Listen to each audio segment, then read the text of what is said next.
He died at one point, and we had to bring him back with chest compressions and epinephrine. It's as scary as it is to go through that time where, for him, it was a bacteria infection in his blood that we didn't know to expect. He just, he went to the gym and was there for a couple hours like he was every single day. He's a former athlete, so, he's always very health conscious. And he came home and laid down and, didn't get back up. He lost use of his arms and legs. And oh my gosh, how scary. it was terrifying. And we had been told that he, just had a virus, and so to go home and sleep it off. And it was through a series of really cool magical moments, we then made it to the hospital and made it there just in time. Wow. Initially, they couldn't figure out what it was. And ultimately, the bacteria had come from what they think may have been a dental infection, and not a dental infection, a dental cleaning. Just getting his teeth cleaned up.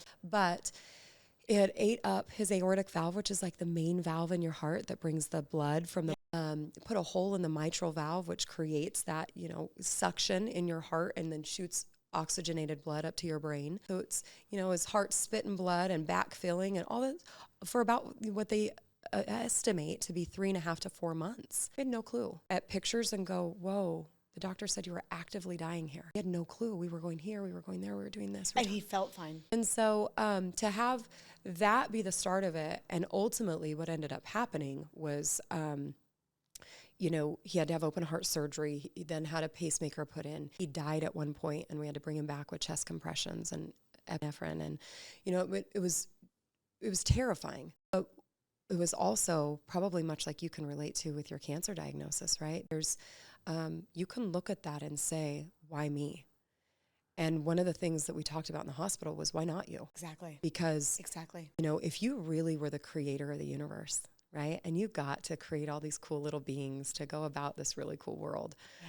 Who are you going to choose to have these experiences? It made us so grateful. Like, I remember at one point I said, thank God this didn't happen to one of my little brothers. They wouldn't have had the capacity, the money, the connections, the wherewithal, right? Thank God we don't have babies yet. Oh, wow. Thank you for choosing us. Thank you for not choosing them.